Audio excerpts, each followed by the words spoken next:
Bonjour, bienvenue sur Histomène, la chaîne de l'histoire de la médecine digestive, qui va s'intéresser à la place de la lèpre dans la pathocémie du Moyen-Âge. Cette maladie soulève en effet plusieurs remarques.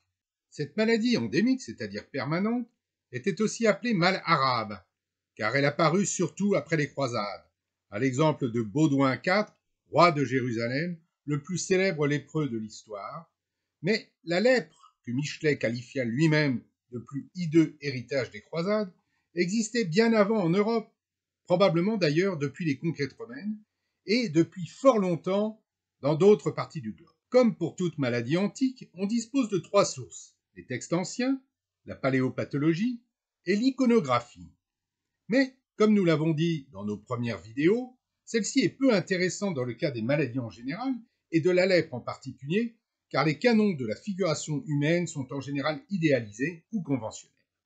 Le plus ancien texte écrit relatant la lèpre serait celui de la Susruta Samhita, d'ancien texte indien de médecine et de chirurgie, écrit au IIe siècle, mais dont les sources remonteraient vers 600 avant notre ère, voire même au deuxième millénaire avant Jésus-Christ.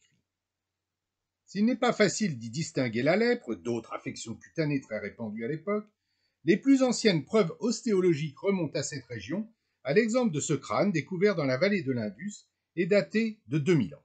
En effet, la lèpre laisse une empreinte durable et assez spécifique sur les ossements, notamment les os de la face, les os longs, les phalanges des mains et des pieds. En Chine, la lèpre est aussi mentionnée dans le plus ancien traité médical, comme le fameux Neqing, ou classique interne de l'empereur jaune, le plus ancien ouvrage de médecine chinoise traditionnelle. Ce livre rapporte en effet une maladie qui tuméfie les chairs et les ulcères, produit des paresthésies, gâte le sang qui se trouble, et il s'ensuit un effondrement de la charpente du nez, une altération du teint et des ulcérations de la peau. Une description parfaite de la lèpre. Il est aussi généralement admis que la lèpre était connue en Mésopotamie dès le deuxième millénaire avant notre ère, où la maladie pourrait d'ailleurs être venue d'Inde avant de gagner la Perse. Par contre, l'Égypte, la Grèce, l'Italie et le pourtour méditerranéen d'une manière générale, en dehors de la Phénicie et des bords du Jourdain, auraient été indemnes jusqu'au IVe siècle avant notre ère, date à laquelle elle aurait sans doute été ramenée par les armées d'Alexandre. En effet, Hippocrate, au 5e siècle avant Jésus-Christ, ne connaissait pas cette maladie.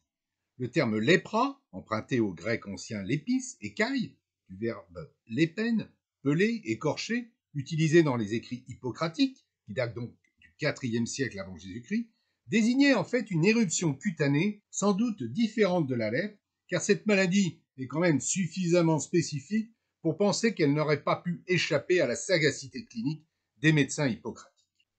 Vers 300 avant Jésus-Christ, on attribue à Strabon, élève d'Érasistrate d'Alexandrie, la première description de la lèpre dans la littérature occidentale.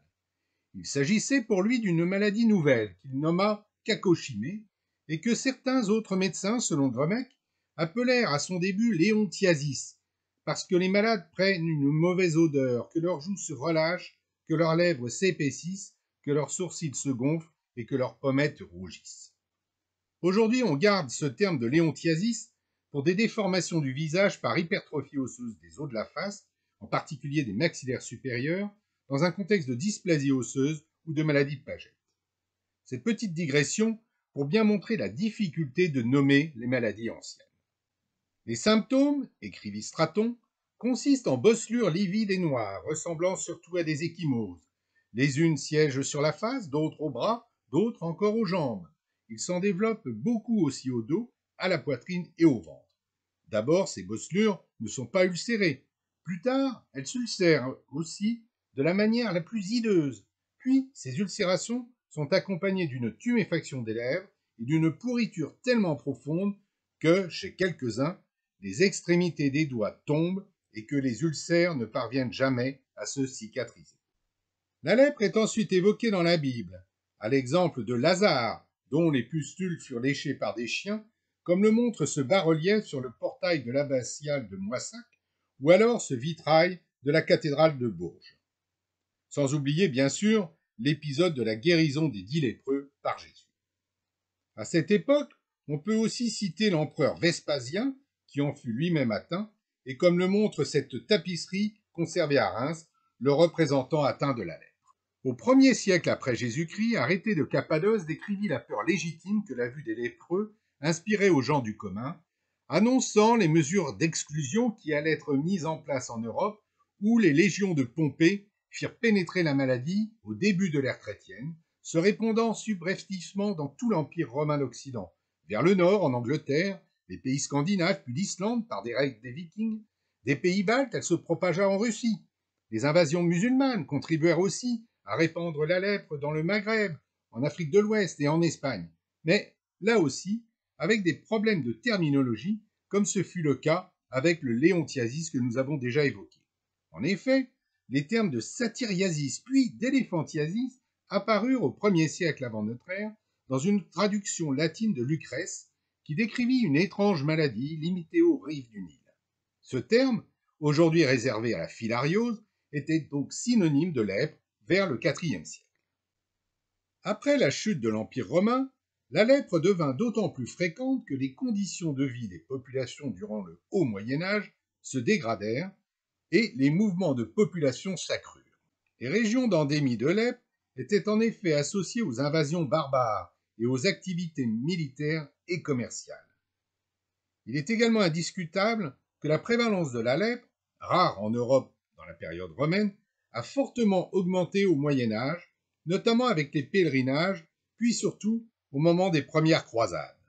Cela est d'ailleurs attesté par la découverte des stigmates osseux de la lèpre sur les squelettes retrouvés entre le IVe et le XIIIe siècle en France, en Angleterre, en Italie, en Hongrie, en Autriche et au Danemark. Il est toutefois difficile d'apprécier l'incidence réelle de cette maladie, qui ne fut pas un grand tueur en série comme la peste ou même la variole. C'est là notre deuxième remarque. Si elle a marqué les esprits, et on comprend pourquoi en voyant ce malade, la lèpre ne semble en fait n'avoir jamais été très fréquente. On ne parle d'ailleurs pas d'épidémie à son propos, mais de maladie endémique. Au plus fort de son évolution, à la fin du XIIIe siècle, elle touchait en France moins de 1% de la population, et même ce chiffre est sûrement surestimé. Il serait en fait plus proche de 5 à 6 lépreux pour une population de 1000 personnes. Cette mauvaise appréciation du nombre de lépreux s'explique par plusieurs raisons. Au début, cette maladie, qui va pourtant bénéficier d'une appellation spécifique dès le IVe siècle, comme on l'a vu, était encore mal définie. Elle embrassait en effet aussi bien, notamment au début de son évolution, la vraie lèpre, que le psoriasis, diverses autres dermatoses, la tuberculose cutanée, et peut-être même, comme le soutiennent certains historiens qui s'opposent à son origine américaine, la syphilis. On sépare de nos jours deux formes évolutives de lèpre, qui débutent par une forme indéterminée de lésion cutanée. Chez certains patients, l'évolution est lente, une latence de 2 à 10 ans, avec de nombreuses formes paucisymptomatiques et de nombreux porteurs sains, et donc peu sévères. C'est la lèpre tuberculoïde, qui se traduit juste par des grandes taches cutanées dépigmentées et insensibles, habituellement peu ou pas contagieuses. Chez d'autres, l'évolution est beaucoup plus grave, avec des lépromes, des nodules extensifs mutilants, disséminés sur le visage, les membres et le reste du corps. C'est la forme que l'on appelle lèpre lépromateuse, et beaucoup plus contagieuse, mais qu'il le restait néanmoins beaucoup moins que d'autres maladies. On estime la contagion environ à 5%. Cette transmission ne se faisait pas par simple contact ou par voie sexuelle, contrairement à ce que l'on croyait. Cette notion sera d'ailleurs à l'origine des cagots, dont nous reparlerons à la fin de cette vidéo, mais par la rhinite, qui l'inaugure et qui expliquait la contamination intrafamiliale, et donc le caractère héréditaire qu'on lui a imputé.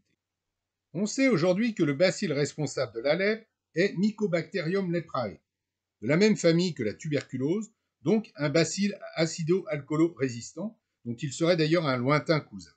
Il fut découvert par le Norvégien Hansen en 1873.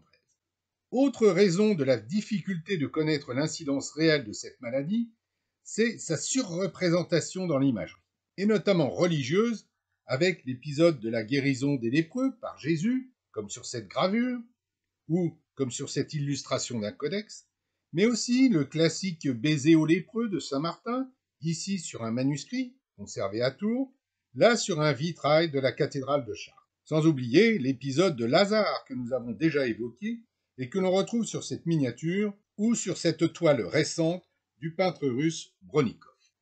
Autre biais dans l'estimation de l'incidence de la lèpre, le nombre important des léproseries, appelées aussi ladreries, maladreries, maladières ou mézèles. Ce nombre, basé sur les actes de fondation ou de donation et sur les vestiges architecturaux, est en fait très difficile à apprécier. Les historiens en recensent plus de 2000 en France en 1226, si l'on en croit le testament de Louis VIII, mais il ne s'agissait peut-être que des léproseries de fondation royale, donc en bleu sur cette carte. D'autres avancent le chiffre de 4000 en extrapolant la présence d'une léproserie pour 7 à 8 paroisses, comme c'était le cas dans le district de Sens ou en Normandie. On évoque aussi plus de 20 000 léproseries en Europe, ici une chapelle de lépreux à Cambridge. Quel que soit le chiffre exact, il est difficile de comprendre pourquoi il y avait tant de léproseries, vu le nombre de malades. François Toiti, historien spécialisé dans cette maladie, évoque une sorte d'émulation entre les paroisses, les seigneurs et les villes dans une période de croissance économique, un peu comme aujourd'hui où tous les maires veulent leur palais des congrès. Ces léproseries apparurent surtout à la fin du XIe siècle et au début du XIIe, mais il en existait déjà un certain nombre durant le haut Moyen-Âge, comme l'atteste Grégoire de Tours. Les premières léproseries, prises en charge par le clergé, fut en effet fondée dès le Ve siècle. Il s'agissait habituellement de quelques maisons situées en dehors des villes, en bois, car l'accroissement des villes pouvait être amené à les déplacer, et qu'on appelait des bordes, car au bord du chemin. Il fallait en effet qu'elles soient proches des voies de communication, pour faciliter la mendicité, et près d'un point d'eau, pour ne pas avoir à utiliser l'eau de la commune. On retrouvera d'ailleurs ces contraintes géographiques dans la plupart des léproseries, comme ici celle de Millau, ou ici celle du Mont des Malades, près de Rouen, ou encore celle de Clermont. Les léproseries étaient aussi parfois situées au sein d'un monastère. On attribue à saint Otmar, abbé de la communauté bénédictine de Saint-Gall, la fondation, vers 736, d'un petit hospice situé non loin du monastère, mais en dehors des maisons pour les autres pauvres, et destiné à l'hébergement des moines lépreux. Troisième remarque. À côté de sa date d'apparition, de son incidence, se pose également pour la lèpre la question de l'attitude ambiguë de la population et des autorités, religieuses et civiles, vis-à-vis de cette maladie qui semble avoir été perçue différemment selon les époques et les lieux. Il ne semble pas en effet que l'exclusion des malades, dans ces nombreuses léproseries, était la règle jusqu'au milieu du XIIIe siècle, du moins pas pour des raisons sanitaires ou d'ordre public, comme cela sera le cas plus tard. Au haut Moyen Âge, la lèpre était en effet perçue comme un châtiment divin, et donc, selon le schéma de pensée que nous avons évoqué dans la vidéo précédente, comme une grâce. L'image du lépreux était même valorisée à partir du 8e siècle, puisque, comme les autres malades, et peut-être même plus qu'eux, le lépreux avait bénéficié de la charité du Christ. Le lépreux pouvait même être le Christ en personne, comme le prouve ce magnifique Christ lépreux de Brioude. Les personnes qui souffraient de cette maladie étaient même récompensées dans le monde à venir, comme Lazare, le pauvre de la parabole, couvert d'ulcères dont les chiens lèchent les plaies. Contrairement aux mauvais riches, représentés sur cette enluminure dans le Codex Aureus d'Etternach, et dont l'âme est emportée par le diable, contrairement à celle de Lazare. Ce Lazare, confondu avec Lazare de Béthanie, sera d'ailleurs à l'origine de l'ordre des Hospitaliers de Saint-Lazare de Jérusalem, fondé au XIe et XIIe siècle par l'osmose entre la vocation hospitalière des moines soignants et celle, militaire, des chevaliers lépreux soignés. Après la prise de Jérusalem par les croisés en 1099, les chevaliers devenus lépreux vinrent en effet se faire soigner à l'hôpital Saint-Lazare, et certains restèrent au sein de la communauté monastique et prononcèrent leurs vœux, tout en conservant leur engagement chevaleresque. Au XIIe siècle, les chevaliers hospitaliers adoptèrent la règle de saint Augustin, et l'ordre de Saint-Lazare fut confirmé comme ordre religieux militaire et hospitalier par une bulle du pape Alexandre IV en 1255. Après la reprise de Jérusalem par Saladin, en 1187, les chevaliers hospitaliers de Saint-Lazare participèrent à la plupart des combats en Terre Sainte. Quelques années plus tôt, en 1154, le roi de France, Louis VII, avait donné à l'ordre de Saint-Lazare le château royal de Boigny, près d'Orléans. Après la perte de ses possessions en Terre Sainte, l'ordre regagna alors ses commanderies européennes et le grand maître s'installa à Boigny, qui accueillera le siège du magistère de l'ordre jusqu'à la Révolution française. Ce pauvre Lazare fut aussi en partie à l'origine du mot lazaret, qui apparaîtra en 1567 et qui désignait donc à l'origine une léproserie. Je dis en partie car il s'agissait aussi d'un emprunt de l'italien lazaretto, altération de Nazaretto, nom donné à l'hôpital construit sur l'île de Santa Maria di Nazareth, devenu Lazaretto Vecchio, comme lieu de quarantaine près de Venise. Aider le lépreux revenait donc à imiter le Christ, et le lépreux devenait un intercesseur dans la quête du salut, d'où la fondation dès le début du Moyen Âge de ces nombreuses léproseries. On retrouve d'ailleurs cette même dualité vis-à-vis de la lèpre dans l'islam, entre répulsion et peur et compassion, et devoir d'aumône, et des hôpitaux pour lépreux seront fondés à Bagdad dès le début du 8e siècle. En Europe, les léproseries accueillaient donc, au début, des lépreux qui le souhaitaient pour partager la vie de personnes valides dans un même idéal évangélique. C'étaient des sortes de communautés religieuses mixtes. Il n'y avait aucune obligation, et les lépreux étaient assez libres, notamment pour se rendre en pèlerinage, ce qui participa d'ailleurs à la diffusion de la maladie. Le nombre de malades était d'ailleurs assez faible dans les léproseries, de quelques individus, le plus souvent 5 à 8, à moins d'une trentaine pour les plus grandes, comme celle de Chartres ou de Beauvais, pour parfois 2 à 3 fois plus de personnes saines. Le financement des léproseries provenait de multiples sources: les soutiens des familles, les biens confisqués aux patients, la charité publique, les riches seigneurs ou ecclésiastiques qui faisaient des donations pour s'assurer une place au paradis ou lors de l'admission d'un parent lépreux, ou encore au XIIe siècle la participation de l'ordre de Saint-Lazare. Enfin, pour certaines, un droit d'entrée. Certaines léproseries étaient en effet payantes, et notamment pour les laïcs rentrant dans une léproserie d'un monastère ou dans celle d'une grande ville comme celle de Bruxelles. Elles pouvaient être également payantes pour intégrer un établissement d'une autre région que la sienne, comme à Verdun où il existait une léproserie pour les habitants et une autre pour les étrangers, ou à Belfort. Comme on le voit, il y avait une grande disparité dans les établissements, tant dans la taille que dans l'origine sociale des lépreux, car la maladie touchait toutes les couches de la société, du mendiant, comme c'est toujours le cas dans certaines régions pauvres du globe, aux artisans, les plus représentés comme à Haguenau, l'une des plus étudiées par les historiens et dont on voit ici le sceau représentant une clique, et jusqu'aux nobles. Parmi les plus célèbres nobles lépreux, citons Raoul II, comte de Vermandois, mais surtout Robert Bruce, le héros de l'indépendance écossaise.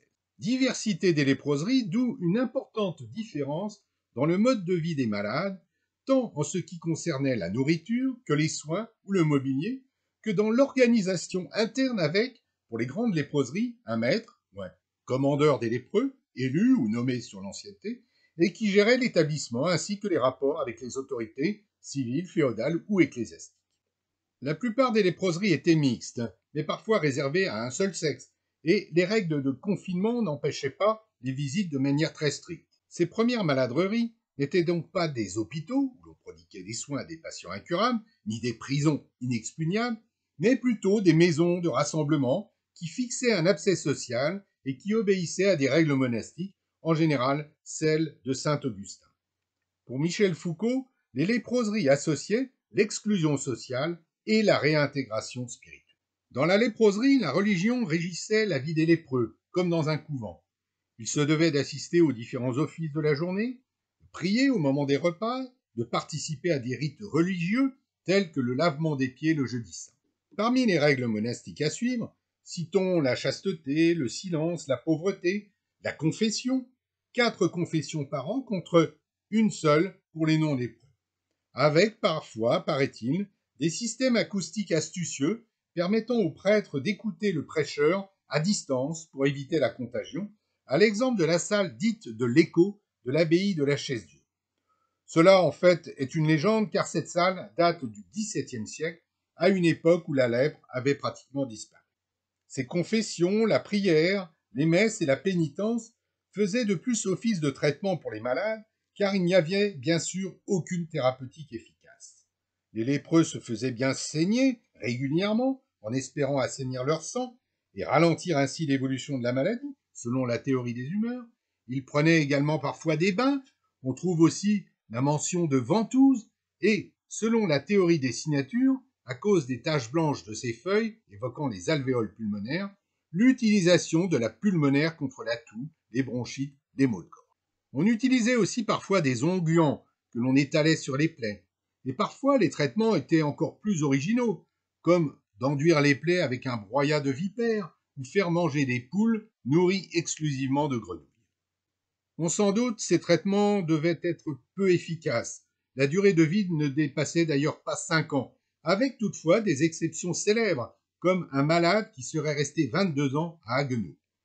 Exception qu'il est toutefois difficile de confirmer, car de nombreux faux lépreux profitaient de l'hospitalité de certains établissements, voire du droit d'asile, comme ce fut le cas pour de nombreux suspects d'hérésie.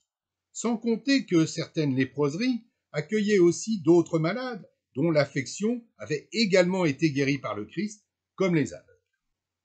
Le problème n'était finalement pas tant d'y envoyer abusivement des non-malades que de détecter de faux lépreux qui espéraient vivre ainsi de la charité publique, notamment à partir du XVe siècle, avec la baisse notable du nombre de vrais malades. Mais les choses ne semblent pas avoir toujours été aussi simples et idylliques pour les lépreux. En 643, l'édit du roi lombard Rothari frappa en effet les lépreux de mort civile en instituant le rituel du separatio leprosum, qui réglementait leur mise en marge de la société. Et le capitulaire de Charlemagne renforça en 789 les dispositions canoniques sur la séquestration des lépreux. Mais en fait, ces règles semblent avoir été très peu appliquées. Certains historiens avancent hypocritement que si les évêques prirent des mesures dès les IVe et Ve siècles, lors des conciles de Lyon, de Clermont ou d'Orléans notamment, il ne s'agissait pas de repérer les lépreux pour les rejeter, mais pour les confier à l'intention de l'Église. Ces mesures d'isolement peu contraignantes au demeurant ne réussirent donc logiquement pas à endiguer la progression de la maladie, qui augmenta sensiblement, notamment au moment des croisades, et les choses s'organisèrent alors de manière un peu plus stricte. En 1179, le concile de Latran instaura un statut juridique aux lépreux. Et l'année suivante, en 1180, Louis VII confiait l'administration de toutes les léproseries, dont le nombre augmenta considérablement entre 1150 et 1270, à l'ordre des chevaliers hospitaliers de Saint-Lazare, qui deviendra par le fait l'un des plus riches de France. Cet ordre, qui existe encore aujourd'hui, déploie logiquement son activité en faveur des chrétiens d'Orient. En fait, les mentalités et les rapports avec les lépreux changèrent au milieu du XIIIe siècle, et ce pour plusieurs raisons. La première était bien sûr l'augmentation du nombre de cas. Ce qu'on tolérait pour quelques individus disséminés dans le royaume posait problème avec l'augmentation des malades et leur concentration. Il existe une autre raison. Parmi les médecins apparurent en effet des débats nouveaux sur la transmission des maladies, sur laquelle nous reviendrons. Même si certains maintenaient son origine divine, d'autres qu'elle provenait d'un simple dérèglement des humeurs, les plus sagaces affirmaient en effet que la lèpre, comme d'autres maladies, pouvait se diffuser par contact. La contagion se faisait alors, croyait-on, par contamination par les esprits corrompus flottant dans l'air autour du malade, provenant en particulier de leur haleine maligne, ce qui était finalement assez bien vu, car on sait aujourd'hui que la contamination était effectivement aérienne par la rhinite au début de la maladie, mais aussi, hélas, et moins bien vu, de leur funeste regard. Comme autre raison avancée par les historiens, citons l'apparition d'une mentalité sécuritaire avec l'accroissement des villes. Toutes les populations marginales furent progressivement repoussées. Les femmes de mauvaise vie, les brigands, les mendiants, les infirmes, et bien sûr les lépreux, pour lesquels la nécessité de les isoler dans des établissements se fit sentir de plus en plus, d'où l'augmentation du nombre de léproseries. Le rituel d'entrée en léproserie, qui était donc au départ davantage une cérémonie d'entrée en religion, avec d'ailleurs un rituel un peu similaire, se transforma en une sorte d'enterrement civil. Cette cérémonie d'exclusion de la communauté était variable selon les époques et les lieux. Elle ne semble d'ailleurs pas avoir existé en Angleterre. Après une brève exhortation du prêtre à se montrer résigné à la volonté de Dieu, une messe funèbre était célébrée où le lépreux, à genoux, sous un drap mortuaire, assistait vivant à ses obsèques. Le malade était ensuite conduit processionnellement à la maladrerie ou dans la borde qui devait être son dernier asile. Là, nouvelle cérémonie. Agenouillé, le lépreux recevait sur la tête une pelletée de terre en même temps que le prêtre lui déclarait « Meurs au monde, renais à Dieu », avec parfois, là encore, une référence à la parabole du pauvre Lazare et du mauvais riche. Dans certains diocèses, car il existait autant de cérémonies différentes que de diocèses, les proscrits devaient même symboliquement mettre une jambe dans la tombe creusée. On donnait alors au lépreux une robe de ladre de couleur particulière, volontiers rouge pour que l'on puisse le distinguer à première vue et de loin, tenue vestimentaire qui pouvait porter des signes distinctifs, parfois propres à une région, comme un morceau de drap blanc à cafre ou, comme ici, un cœur rouge. Les clercs qui s'occupaient du soin des malades pouvaient également être obligés de porter ces symboles, comme le grand L cousu sur la poitrine des frères de la léproserie du Grand Beaulieu de Chartres. On donnait aussi aux malades des sandales, des gants, sans lesquels il lui était défendu de toucher à rien, un bâton, là aussi pour ne rien toucher, une écuelle de bois ou baril, une panetière, et surtout une cliquette ou tartevelle, symbole du lépreux dans l'imagerie populaire avec la crécelle. Cet instrument était parfois remplacé par une cloche. On lui lisait enfin les prescriptions relatives aux lépreux, avec défense d'entrer dans une église, un couvent, un moulin, une taverne, défense d'aller dans une foire ou dans un marché, défense de sortir déchaussé et sans habit de ladre, et sans faire entendre sa cliquette tous les 5 à 6 pas, défense de se laver ou de boire ailleurs qu'à son puits, et d'avec son écuelle, défense de toucher à quelque chose avant de l'avoir acheté, défense d'acheter du vin, autrement qu'en le faisant verser dans son barillet, défense de parler à quelqu'un sans se mettre sous le vent, défense de circuler dans les ruelles et les chemins étroits, défense de boire et de manger en compagnie, sinon d'autres lépreux, et autrement qu'avec son écuelle. Heureusement que Véran n'ait pas eu vent de tout ça avant, sinon on y aurait eu droit pendant l'épidémie de Covid. Après avoir lu ces recommandations, on abandonnait le lépreux à son triste sort. Mais, avant cela, il fallait d'abord poser le diagnostic de lèpre de manière formelle, surtout quand il s'agissait d'une dénonciation. À la description clinique classique de la lèpre, basée sur les écrits d'Avicenne, mais aussi de Guy de Chauliac, qui parlait de choléra nigra melancholica, fidèle à la théorie de Galien, pour qui la maladie était liée à une accumulation de bile noire, venait donc se greffer une sémiologie judiciaire pour les procès en ladrerie, sous l'égide de l'Église, assistée par un jury de civils, et notamment d'hommes de loi et de médecins, mais aussi parfois de lépreux, comme à Reims. On parlait aussi, comme à Montferrand, de tribunal de la purge, ce qui voulait tout dire. La clinique de cette maladie était bien connue, tant dans sa forme cutanée nodulaire que mutilante. La lèpre provoquait en effet une difformité du visage, la peau se desséchait, présentant des taches, des tuméfactions et des pustules qui apparaissaient sur le corps. En même temps, il y avait une insensibilité nerveuse totale à cause du tropisme nerveux de la maladie. On peut signaler 2 particularités caractéristiques mais tardives de la lèpre. L'effondrement de la cloison nasale par destruction des cartilages, avec le classique faciès léonin, et l'incapacité progressive à parler, la voix devenant de plus en plus rauque, raison pour laquelle le lépreux qui mendiait se signalait par une cliquette ou par une cloche. Mais ces signes arrivaient en fait assez tardivement. Il fallait faire le diagnostic le plus précocement possible, d'où la recherche de troubles de la sensibilité, bien connus de cette affection, au visage, ou alors en piquant le malade au talon ou en le couchant sur une dalle de marbre froid. Des tests paracliniques pour affirmer la lèpre, retrouvés dans des ouvrages médicaux et ecclésiastiques de l'époque, étaient assez nombreux et aussi nombreux qu'imaginatifs. Les rayons frisants de la lune donnant diverses couleurs à la peau du lépreux, alors que l'homme sain reste pâle.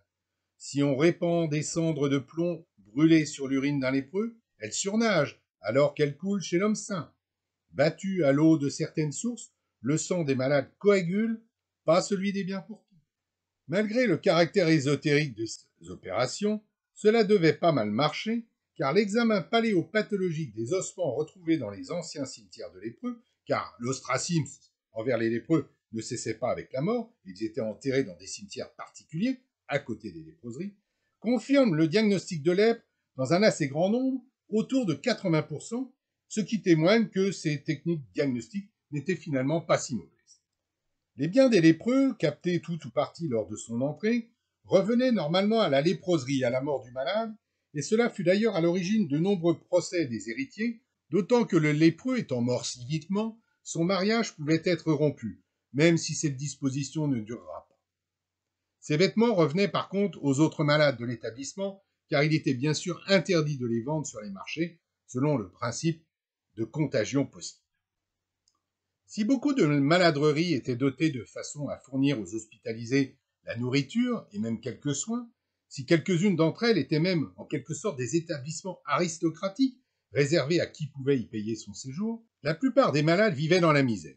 Ils devaient donc s'adresser à la charité publique, mendier leur nourriture ou de la menue monnaie qui pouvait leur permettre de se la procurer. L'aumône, comme la nourriture, devait néanmoins être recueillie à distance dans un bol, parfois suspendu à un long bateau, ou alors à travers un mur, comme sur cette gravure. Toute infraction au règlement entraînait une convocation devant le tribunal de la léproserie, composé des administrateurs, de l'économe et du chapelain, et parfois d'autres lépreux. Des sanctions étaient alors prononcées après enquête, sanctions qui pouvaient aller de la simple amende à l'exclusion définitive de la léproserie, situation paradoxale qui prouve le caractère pas vraiment contraignant, même au plus fort de l'infection. D'ailleurs, dans la réalité, l'isolement n'était pas absolu. Les ladres n'étaient pas maintenus de force. Ils avaient juste été avertis de ce qui leur était interdit, ce que l'on appelait les défenses, et qui variait d'ailleurs selon les établissements. Ils pouvaient d'ailleurs circuler dans le pays, devant juste parfois éviter les centres urbains, comme Lille, qui leur interdit l'accès en 1239. Hors de la léproserie, ils devaient toutefois porter leurs attributs. La housse, avec la capuche, les gants, la crécelle de bois pour s'annoncer, la sébille pour l'aumône, le bâton pour ne rien toucher directement. Les lépreux pouvaient aussi changer de léproserie et donc voyager d'une ville à l'autre. Ils pouvaient également partir en pèlerinage ou au bain pour espérer soulager leurs maux si les autorités leur en donnaient l'autorisation. Il existait ainsi de nombreux lépreux errants, sauvages, forains ou gyrovagues, soit parce qu'ils avaient été expulsés de leur localité d'origine ou d'une léproserie pour insubordination par exemple, soit parce qu'ils n'avaient pas les moyens d'intégrer un établissement ou alors refusaient simplement l'exclusion. Ils vagabondaient alors à la recherche de sanctuaires, de saints guérisseurs, et on les retrouvait parfois aux portes des villes, quêtant pour survivre. Il faut aussi évoquer les trouvères lépreux, auteurs d'un genre littéraire et musical propre, les dits des lépreux ou congés des lépreux, qui mettaient en vers et en musique leurs souffrances morales et physiques, recommandant ainsi leur âme à Dieu. D'autres vivaient de larcin, avec même des troupes de brigands lépreux, et beaucoup de maladreries devinrent ainsi au XVe et au XVIe siècle des repères de la délinquance et du crime, mais aussi de mœurs dissolues. La langue française en a d'ailleurs conservé le souvenir via le mot Bordeaux, en référence aux petites bordes des lépreux, qui a donné le mot bordel. Les conditions de vie misérables des lépreux, et parmi eux devaient se confondre beaucoup de malades atteints d'autres maladies de peau, sans parler de simples suspects, mais aussi de faux malades, firent qu'ils formèrent une caste particulière de parias, nourrissant une haine violente contre cette société qui les avait chassés et qui, au moindre méfait d'ailleurs, au moindre soupçon, les pendait ou les brûlait sans pitié. Mais il n'y avait parfois pas besoin de tout cela.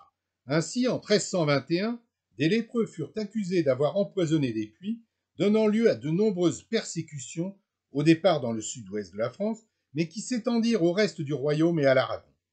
Comme ce sera le cas d'ailleurs avec la peste, la lèpre était aussi volontiers associée à l'antisémitisme et à la xénophobie. Les règles se durcirent donc logiquement au fur et à mesure du XIVe siècle, à tel point qu'en 1371, Charles V, dit le Sage à juste titre, ordonna à tous les lépreux vagabonds et mendiants de Paris de rejoindre sans délai la maladrerie de la ville dont ils étaient originaires. Ce rejet du malade touchait aussi sa famille, car on croyait la lèpre héréditaire. On parlait ainsi, et notamment à la suite d'Ambroise Paré, de lépreux blancs, dont le mâle est tout à l'extérieur. Appelés de divers noms selon les régions, et principalement cagots, synonyme d'exclus et de marginaux dans les Pyrénées, et dont l'origine se trouverait peut-être dans la cagoule du lépreux, cacou en Bretagne, canard ailleurs à cause de la pédo, patte-doigts de canard cousus sur leurs vêtements. Ces proches des malades vivaient aussi à l'écart des villages ou des villes. Ils ne pouvaient y entrer que pour aller à la messe, avec d'ailleurs leur propre porte, où ils avaient aussi leur propre bénitier. Ils étaient aussi obligés d'exercer des métiers du bois ou du fer, ou alors du chanvre, que l'on considérait comme des matériaux ne transmettant pas la maladie. En contrepartie, ils furent parfois exonérés de la gabelle, mais lors de la réforme fiscale de Louis XIV, qui avait besoin d'argent, ils furent libérés et réintégrés en échange du paiement de cet impôt. Mais malgré cela, le phénomène persista. Ce titre de cagot, sorte d'intouchable du Moyen Âge, se transmettait de génération en génération, comme un héritage des péchés familiaux, et on le retrouve d'ailleurs dans de nombreux noms de famille encore à l'heure actuelle. L'ostracisme dont ils furent victimes mit longtemps à disparaître, et s'étendit d'ailleurs à d'autres malformations héréditaires dans des groupes endogames, à l'exemple des nymphes hypothyroïdiens des Pyrénées. De dernières enclaves de cagots sont attestées en Navarre espagnole au début du XXe siècle. L'épidémie de lèpre cessa en Europe de manière assez inexpliquée à partir du XVe siècle, et au milieu du XVIe siècle, le fléau pouvait être considéré comme vaincu en Europe. Les maladreries, presque désertes, entretenaient grassement, avec de rares lépreux, un grand nombre de prébendiers ladres qui, pour la plupart, n'avaient aucune atteinte du mal. Ces derniers lépreux, vrais ou faux, disparurent des léproseries au commencement du XVIIe siècle. En France, un édit de Louis XIV, en décembre 1672, les donna avec tous leurs biens à l'ordre restauré de Saint-Lazare et du Mont-Carmel. Aujourd'hui, le souvenir des léproseries ou maladreries est seulement resté attaché à quelques noms de rues, rue Saint-Lard, ou des quartiers, comme le quartier Saint-Lazare, à quelques localités, Mézières, ou de Mézelles, ou Malmaison, ou à quelques hameaux isolés aux portes des villes. Si l'enfermement des lépreux, on l'a vu, peu contraignant, et le plus souvent à un stade avancé de la maladie, alors que la contagion était surtout forte au début, n'a sans doute pas joué un grand rôle dans la baisse de l'incidence de la maladie en Europe, plusieurs autres causes ont été avancées pour l'expliquer. Certaines sont aujourd'hui battues en brèche, comme le petit âge glaciaire du XIVe siècle. Cette théorie est en effet peu valable puisque la maladie a persisté en Norvège pendant très longtemps. On a évoqué aussi la fin des croisades et donc des contacts avec les foyers orientaux. Les progrès de l'hygiène sont également peu convaincants, car le vagabondage a persisté. L'amélioration des conditions de vie, et notamment de l'alimentation, a par contre sans doute joué un peu. D'autres ont avancé l'idée que la peste, en touchant préférentiellement les lépreux qui vivaient dans la promiscuité des léproseries, en réduisit le nombre de foyers de contagion. Cette remarque est également valable pour la tuberculose, qui entraînait des lésions voisines, comme les écrouelles, bien connues des rois de France. On parle d'ailleurs de lèpre tuberculeuse, et qui surtout entraîne une immunité croisée. Ainsi, le BCG entraîne une protection partielle contre la lèpre. Et comme la tuberculose est fort contagieuse en milieu fermé, raison pour laquelle on a aussi longtemps cru à son caractère héréditaire, elle a sans doute également sévi dans les léproseries. Mais il semble surtout que l'homme a développé une résistance immunitaire particulière contre cette maladie, car le génome de la bactérie, séquencé par Stewart Cole et son équipe de l'Institut Pasteur, n'a pratiquement pas changé tout au long de son existence, c'est-à-dire sur 4000 ans, et sa virulence est presque restée la même. De plus, toutes les conditions étaient réunies pour que s'opère un intense processus de sélection naturelle, une prévalence extrêmement forte de la lèpre, ainsi qu'un isolement social forcé pour les malades. D'ailleurs, des études ont montré que la plupart des Européens sont plus résistants que le reste de la population mondiale à cette maladie, ce qui va également dans le sens de cette hypothèse. En France, au XIXe siècle, persistaient encore quelques foyers anciens, en Bretagne et dans la région de Nice, qui fut rattachée en 1860. Tandis qu'en Espagne, les cas vont augmenter au XIXe siècle et le sanatorium de Fontille à Marina Alta, dans la province de Valence, fut même fondée en 1909 pour accueillir des lépreux de toute l'Europe jusqu'à sa fermeture en 1980. En Scandinavie, les foyers se sont maintenus également tardivement, raison pour laquelle ce fut le Norvégien Hansen qui découvrit le bacille de la lèpre. Voilà ce que je voulais vous dire sur la lèpre au Moyen Âge, avant de vous parler d'une autre maladie, la peste noire. Mais au fait, pourquoi parle-t-on de peste noire? Pour le savoir, rendez-vous sur Histomed, la chaîne de l'histoire de la médecine